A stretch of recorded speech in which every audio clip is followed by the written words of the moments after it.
Hi everyone, welcome to our second week of Ready, Set, Read, Research and Writing. I'm Miss Turner. I'm excited to be working with you today.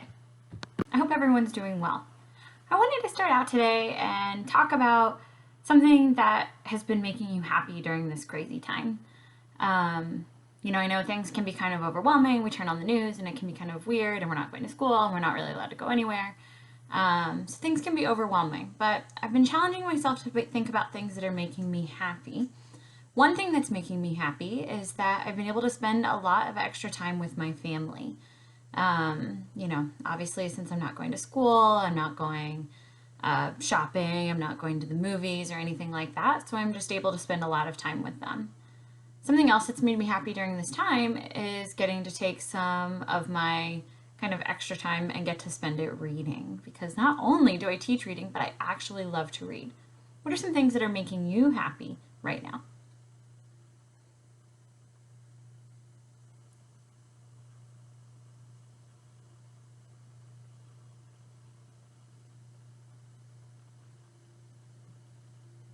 Wow, so nice hearing about all those great things that are going on.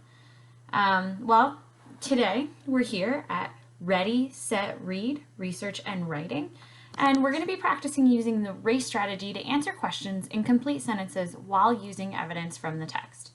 I'm so excited about today because by the end of the episode, you're going to be on your road to writing really strong text-based answers. Before we get started, make sure that you have your Week 5 distance learning packet, a pen or a pencil, and some scratch paper.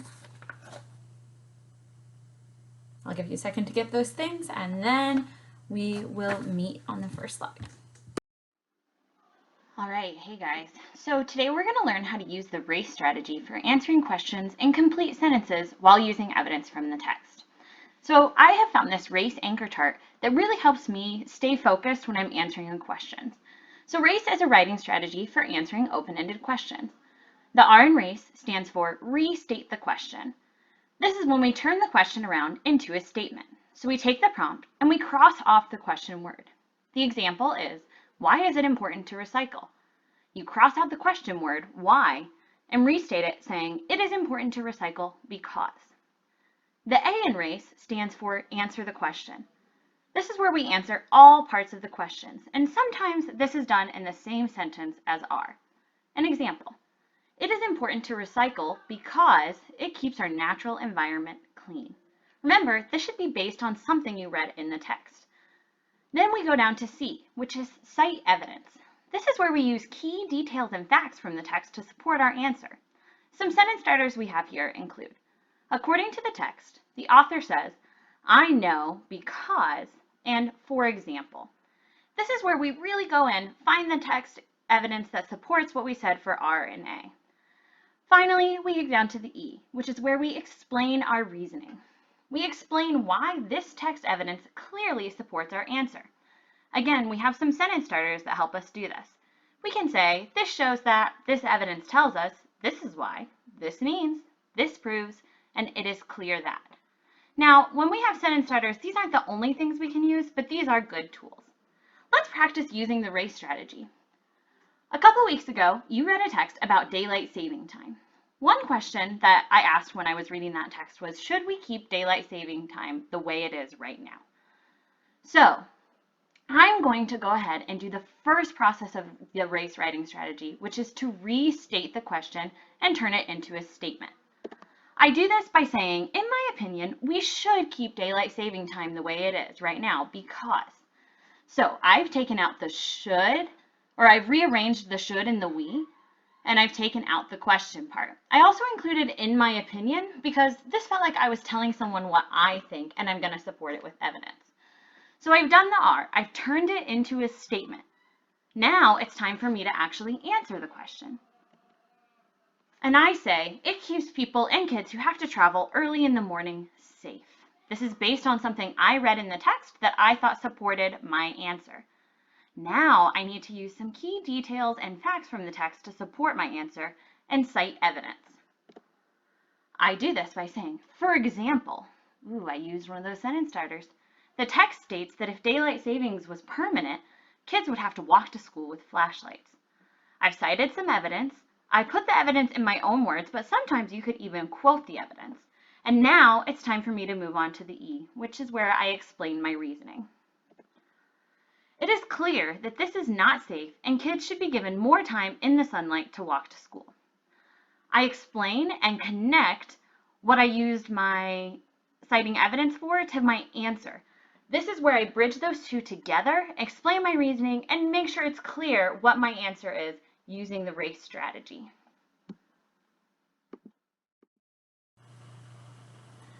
We'll come back to RACE when it's time for us to answer our text-based questions.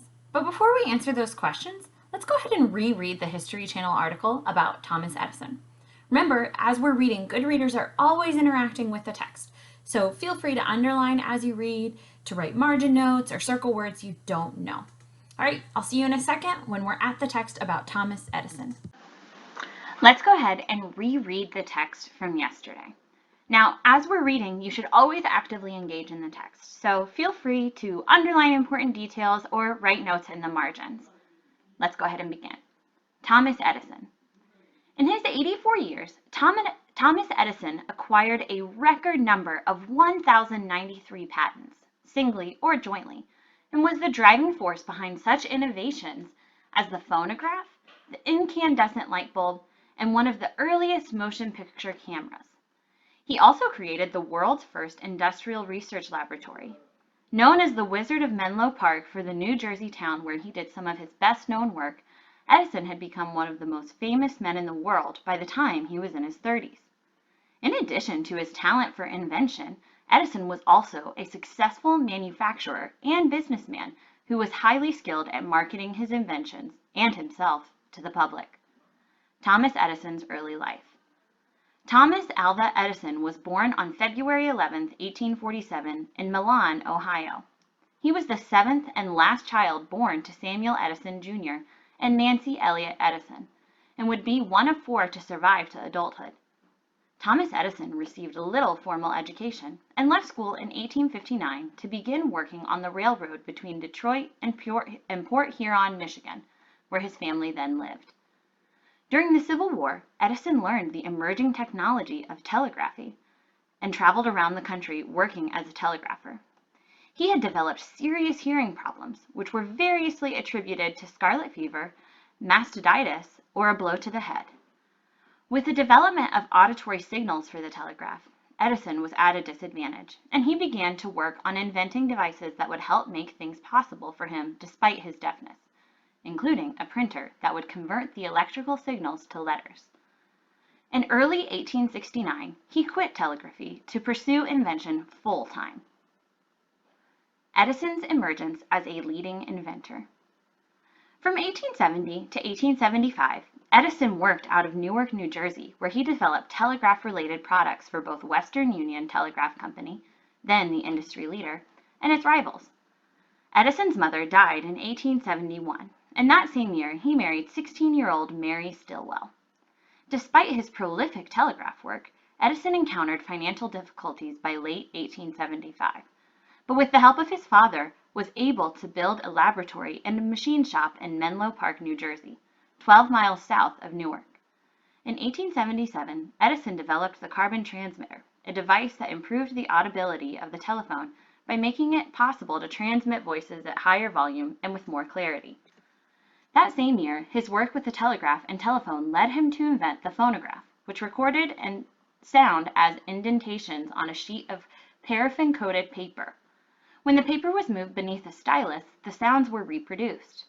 The device made an immediate splash, though it took years before it could be produced and sold commercially, and the press dubbed Edison the Wizard of Menlo Park. Edison's innovations with electric light. In 1878, Edison focused on inventing a safe, inexpensive electric light to replace the gas light, a challenge that scientists had been grappling with for the last 50 years. With the help of prominent financial backers like J.P. Morgan and the Vanderbilt family, Edison set up the Edison Electric Light Company and began research and development. He made a breakthrough in October 1879 with a bulb that used a platinum filament, and in the summer of 1880 hit on carbonized bamboo as a viable alternative for the filament, which proved to be the key to a long-lasting and affordable light bulb. In 1881, he set up an electric light company in Newark, and the following year moved his family, which by now included 3 children, to New York. Though Edison's early incandescent lighting systems had their problems, they were used in such acclaimed events as the Paris Lighting Exhibition in 1881 and the Crystal Palace in London in 1882. Competitors soon emerged, notably George Westinghouse, a proponent of alternating or AC current, as opposed to Edison's direct or DC current. By 1889, AC current would come to dominate the field, and the Edison General Electric Company merged with another company in 1892 to become General Electric Co. Edison's later years and inventions. Edison's wife, Mary, died in August 1884, and in February 1886, he remarried Myrna Miller. They would have 3 children together. He built a large estate and research laboratory in West Orange, New Jersey, with facilities including a machine shop, a library, and buildings for metallurgy, chemistry, and woodworking. Spurred on by others' work on improving the phonograph, he began working toward producing a commercial model. He also had the idea of linking the phonograph to a zoetrope, a device that strung together a series of photographs in such a way that the images appeared to be moving. Working with William K. L. Dixon, Edison succeeded in constructing a working motion picture camera, the kinetograph, and a viewing instrument, the kinetoscope, which he patented in 1891. After years of heated legal battles with his competitors in the fledgling motion picture industry, Edison had stopped working with moving film by 1918. In the interim, he had success developing an alkaline storage battery, which he originally worked on as a power source for the phonograph, but later supplied for submarines and electric vehicles. In 1912, automaker Henry Ford asked Edison to design a battery for the self-starter, which would be introduced on the iconic Model T. The collaboration began a continuing relationship between the 2 great American entrepreneurs. Despite the relatively limited success of his later inventions, including his long struggle to perfect a magnetic ore separator, Edison continued working into his 80s. His rise from poor, uneducated railroad worker to one of the most famous men in the world made him a folk hero. More than any other individual, he was credited with building the framework and society in the age of electricity. Wow, I loved learning about Thomas Edison. One key detail I underlined while reading was Edison was the Wizard of Menlo Park. I thought that was so fascinating. I also underlined that he didn't receive a lot of formal education and that he left school in 1859 to begin working on the railroad between Detroit and Port Huron, Michigan. I thought these things were fascinating. I underlined a few more things too. You can see it on my paper. What were some things that you underlined while we read?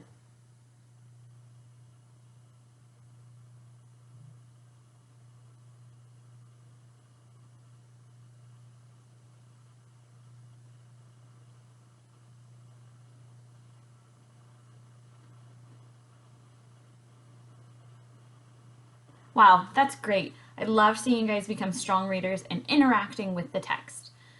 All right. Now it's time for us to put our race skills to the test and answer some text-based questions. So you flip in your packet, and I'm going to cover this part up because we're going to talk about it in a second. You get to these questions right here. I'm going to be putting this on a slide in just a second, but right now I just want you to go ahead and flip here with me. And we're going to be answering 3 questions where we get to practice the race strategy. The first question says, according to the History Channel article, what are some additional accomplishments that made Edison famous? We also have the question, why do you think the author uses the subheading Edison's Innovations with Light if the text says Edison focused on inventing a safe, inexpensive electric light? And then the third question, what were some of Edison's early life challenges that could have deterred him from becoming an inventor and successful businessman? We're going to go through each of these 3 questions. On the first question, we're going to work together to use the race strategy and create a response. Then on the last 2 questions, I'm going to give you some time to create your own race-based response.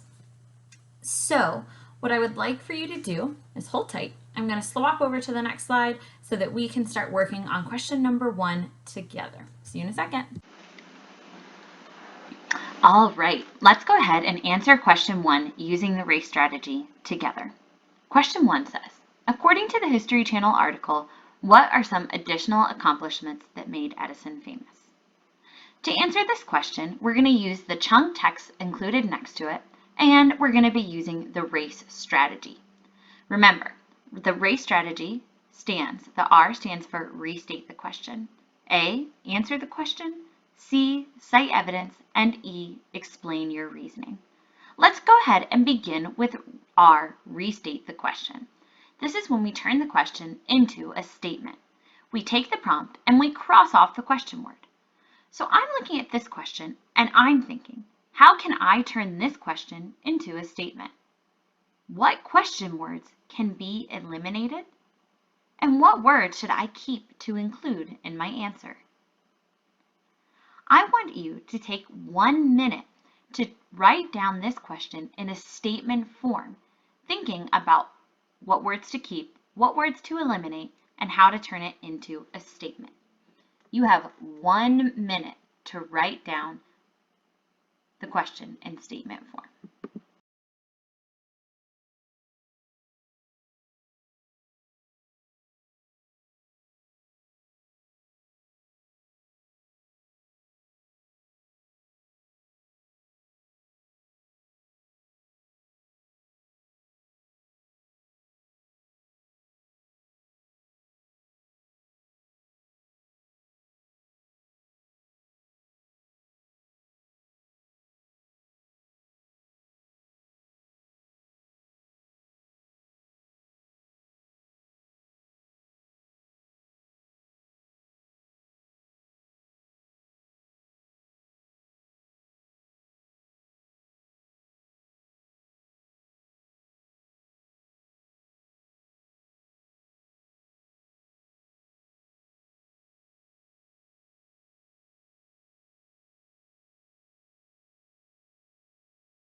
Great job working on turning that question into a statement. What did you guys write down on your paper?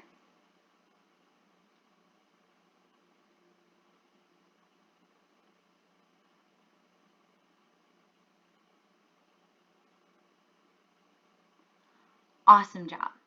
I turned this into a statement by saying, according to the article, some additional accomplishments that made Edison famous include. Now I stopped it right there in the middle of the sentence because it's now time for me to move on to the A in the RACE strategy, which is to answer the question. This is where I'm actually going to pull some parts of the text in and answer the question. You might have already done this. I'm going to put my answer up. According to the article, some additional accomplishments that made Edison famous include building a laboratory, a motion picture camera, and a viewing instrument for the motion picture camera. I found all of this evidence, some of it right here, where it talked about he created the first industrial research laboratory, and then all the way down at the bottom where it said he created the motion picture camera and the viewing instrument. Notice I put this part in my own words, and you can do that even in the next part, which is where we cite evidence. We've now completed restate and answer, and we're moving on to cite evidence. This is where we use key details and facts from the text to support our answer. So I'm looking for text evidence that supports what I've already said, but also continues to support that Edison became famous because of some of his additional accomplishments. I want you to look through the text right now for the next 45 seconds or so and see if you can find parts that you want to include for your citing evidence.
All right, I hope you enjoyed going back into the text and finding some evidence to cite for your answer.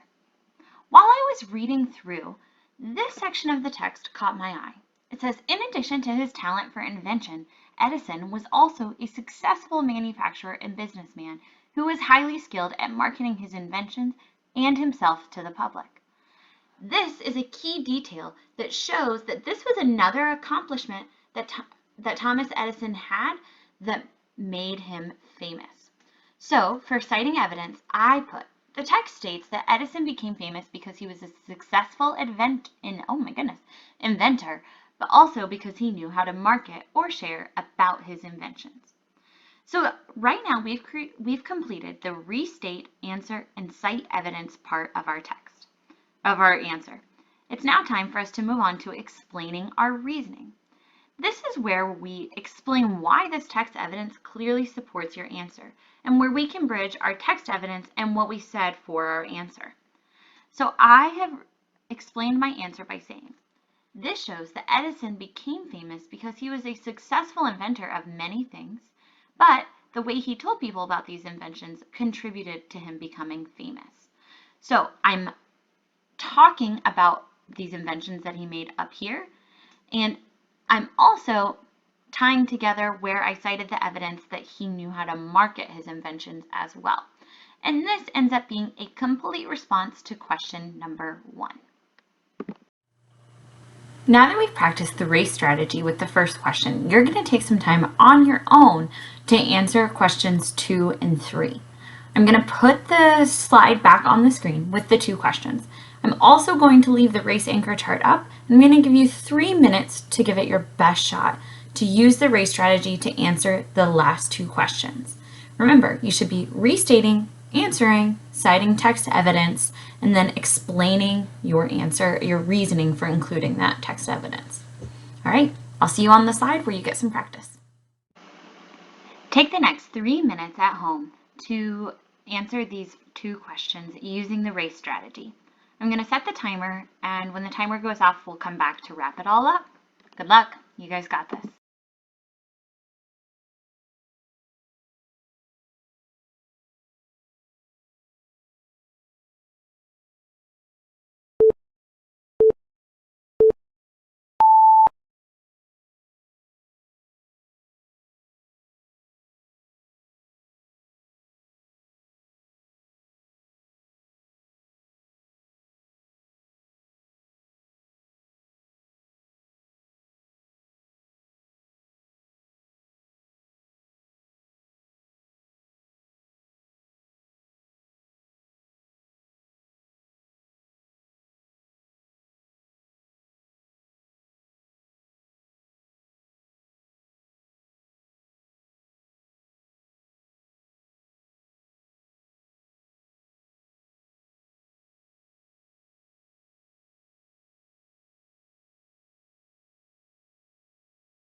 Great job taking some time with me today to use and get better at the RACE strategy.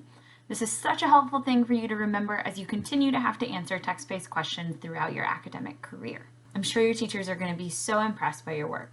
You guys are ready to dig up any evidence about any question and any text from now on, I'm sure of it. Tomorrow, when you come back and you answer questions for day 3, you can always load this video again and pause it on any of the screens where the anchor chart is if you need that at your house. All right, before we leave today, I've been saying at the end of each video that you should be reading a little bit each day. I say this because it's really important for you to take some time and read for fun. Especially in this time where we're not able to go places, reading can take us on lots of different adventures. So I was wondering, what books have you been reading for fun at your house?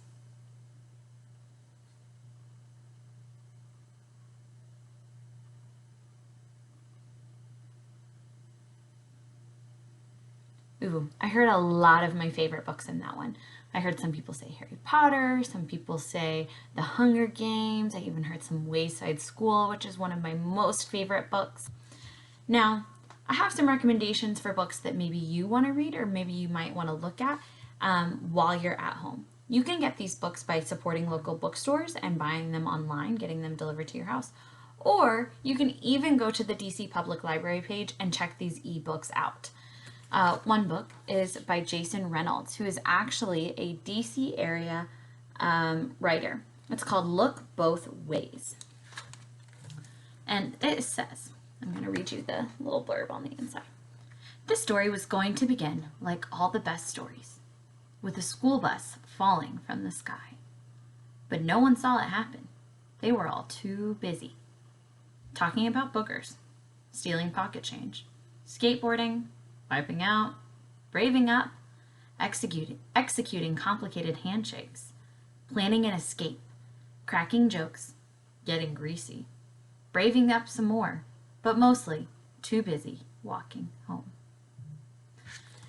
If that little intro made you excited, this is a book that you might want to check out. Jason Reynolds has also written a ton of other books that you might be interested in on the DC Public Library page or again from any local bookstore.